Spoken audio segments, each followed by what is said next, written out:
People talk a lot about soccer miracles and sporting miracles. What's happened here is, I think, as near as you're going to get to a miracle in sport. 3 years ago, 1.6 million in debt, a few minutes from bankruptcy, and apart from that, relegated to Division and playing staff that had very little to get.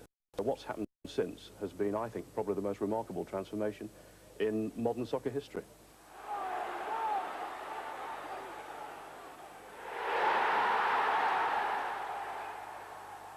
It's been a bit of an insult to the Derby County supporters over the years to have to come and watch us play in the 3rd Division after everything that's gone on here over the last sort of 15, 20 years. When you've got the likes of Juventus, Real Madrid and European football glory days that were here, it's rather disappointing when they have to come and watch us scratching around in the 3rd Division. Arthur Cox is one of the unsung heroes of football, who gets on with his job without letting too many people know about it. So that is a distinct quality in itself. His ability to buy players to get them out of the 2nd Division this season has been second to none. He went for players who could do a job, and good players as well, and kept it within the bounds of sensibility.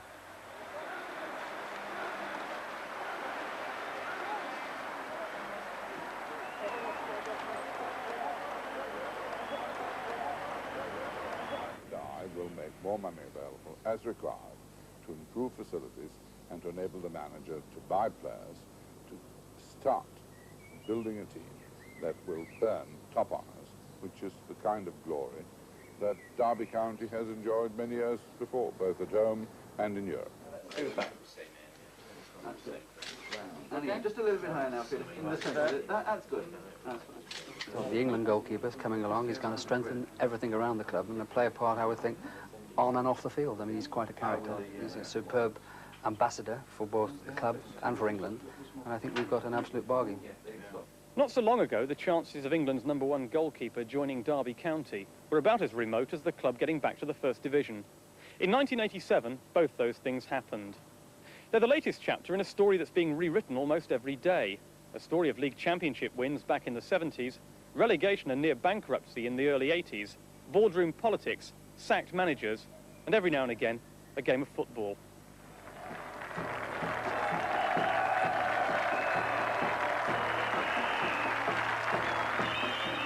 You can tell when the Rams have done well. The band plays, the streets are lined, the bus is open top.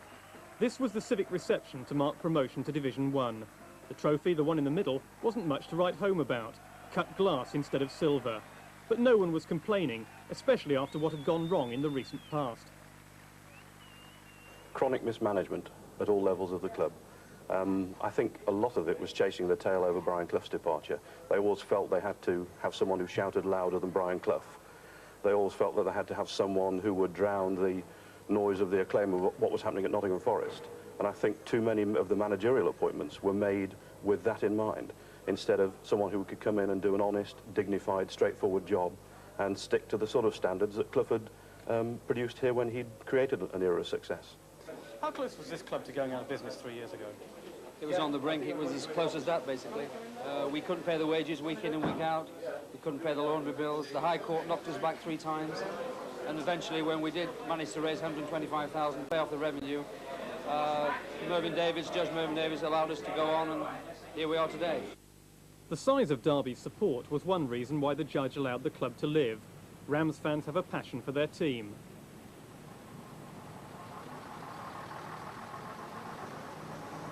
They may not go to the ends of the earth, but several thousand did travel to Bournemouth.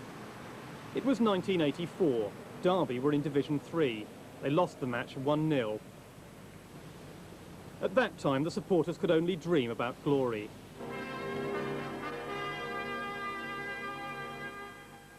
The King and Queen and the Earl of Athlone watch a great cup final. And here's Derby second. A picture goal by red-headed inside left Peter Doherty. Once in front, these boys take some stopping. And they're putting out the flags in Derby already.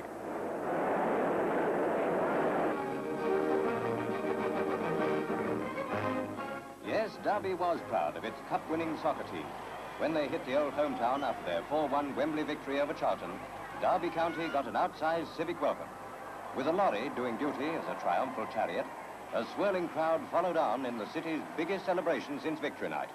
The FA Cup was Derby's first important trophy, yet the club had always been thought of as a big one because it bought star players. In 1949, the chairman, Ben Robshaw, was caught paying those players higher wages than the football authorities allowed. He was banned for life. The stars stopped coming. Until the mid-60s, the local paper still wrote about the 40s, a nostalgia column made more inspiring reading than the contemporary reports. In 1967, Brian Clough became manager, and that was about to change. He came down from Hartlepool with his assistant, Peter Taylor. The pair were hired by an ambitious new chairman, Sam Longson.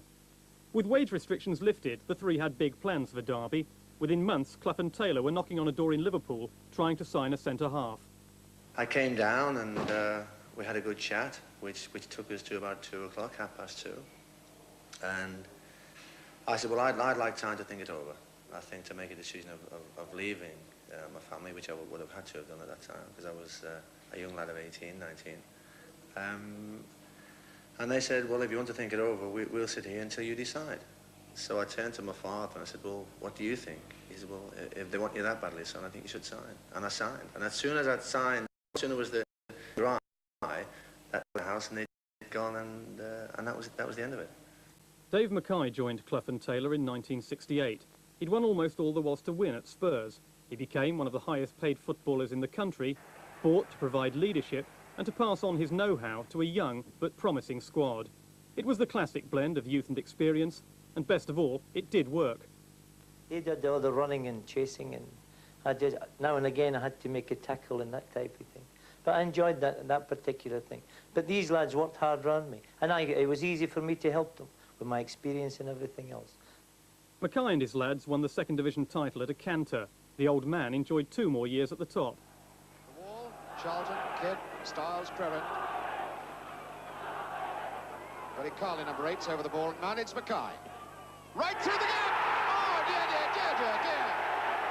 Dave Mackay.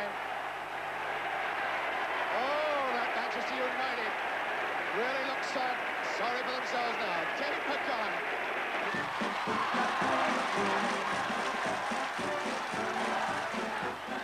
The band played in 1972, the streets were lined, the bus was open top. Brian Clough's Derby County won the Football League Championship for the first time. The manager was famous for his outspoken views. The players were to become famous throughout Europe. Derby set for a short one. That's Hector and Hinton. Hinton.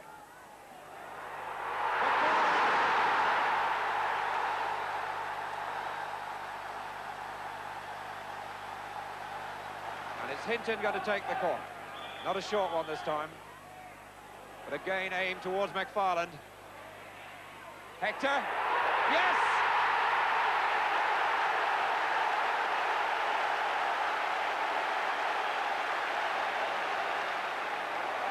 He's full of football.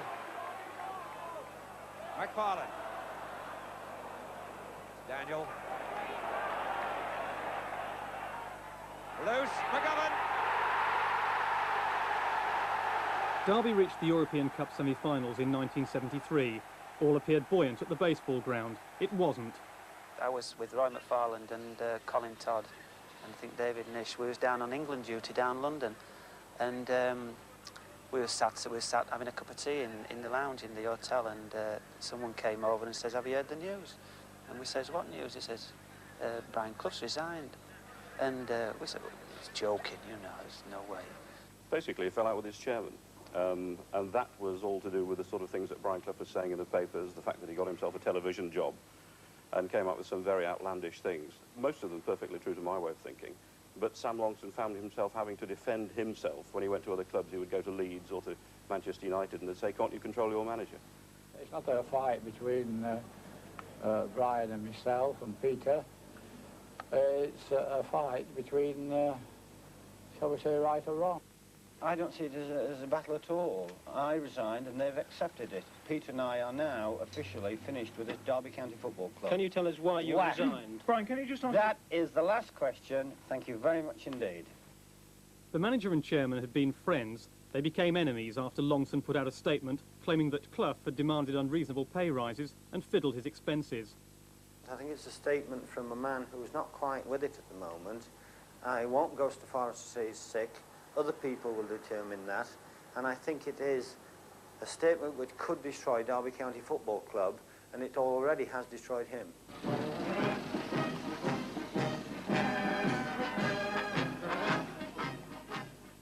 Autumn 1973, the band played, the streets were lined. This time there was no open-top bus because there was nothing to celebrate. The supporters were the centre of attention, marching on behalf of Brian Clough. The chairman, Sam Longson, far from destroyed, was still running Derby County Football Club. At least he thought he was, for at first not just the fans, but the players were against him. We spoke to the PFA to see what our rights were and where we stood, and there was talk of strike and everything else. Luckily, it never got to that. Because the one thing that the club did do, which they done very quickly, was to get a new manager. I went in there and had a chat with him, a few strong words, but nothing really fantastic, and we didn't win for 9 games, so there was a lot of problems there. I think if we'd gone on another half a dozen, I'd have been out of job, and I don't think it would really been my fault. But the former captain kept the manager's job and won the league championship in 1975. He did it by adding proven goal scorers to Clough's squad. He bought men of experience and style. Lee, Newton, Rioch.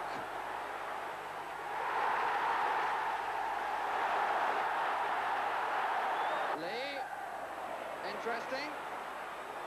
Very interesting. There's David Nish. Gamble. George! Oh, I say cracker! Applause all around the ground, and my word, he deserved it. That's as good a first-time shot as you'll ever see. The chairman, Sam Longson, was loving it and took the penalty spot home. The rest of the muddy old pitch was also replaced. Some of the directors who'd remained loyal to Clough wanted Mackay replaced. The baseball ground became a breeding ground for politics and pressure on the manager. You could play great on the Saturday, and you can go into a problem on the Monday, which shouldn't really happen. And that was peculiar to Derby, was it? Well, it happens in football anyway, but I had a lot more problem at Derby. Well, management, when the team is doing well, and it's top of the league or near the top of the league, and things are going really well for the club, I think things should go well during the week. They're always going to have a transfer request and things like that. But I had more than my share. Powell, Chardwell forward. Davis, not a good return ball. On the field, the Rams reached the FA Cup semi-final of 1976. Hill, nicely played to Daly. The query is up. Hill, trying to turn it and does! Gordon Hill! Dave Mackay's side had played their last big game. Soon Mackay was to have his last boardroom battle with a new chairman. He demanded a vote of confidence on the grounds that George Hardy had said that the manager must go and that he was a hopeless manager. He went into the boardroom, said, unless that is withdrawn or unless a public statement of support is made, I'm going.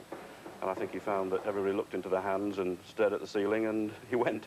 I felt if Dave was to be sacked, he should be sacked for getting bad results, and if the club were struggling, but the club weren't struggling at the time. I think we'd finished 6th in the league. I think the reason why Dave Mackay was sacked was purely and solely to bring Brian Clough back to Derby County. Well, I made a statement, really, and I made this in the boardroom. And I said, which is a thing that I've probably never said in my whole life, the man upstairs will look after you lot, and I mean directors, only directors. And for that day on, Derby didn't get any better, they just got worse. Crucify the fans, crucify the board. Are you coming back, Brian? Oh, no. Come on, Brian. Please. Brian Clough did come back in early 1977, by now manager of Nottingham Forest. He was offered his old job. The fans wanted him back, Derby's board wanted him back, the reporters wanted a story. So flattered and so elated and so of everything, every single emotion that's possible, when I was approached to come back, that it's taken so long to say no. But that's the decision. I was quite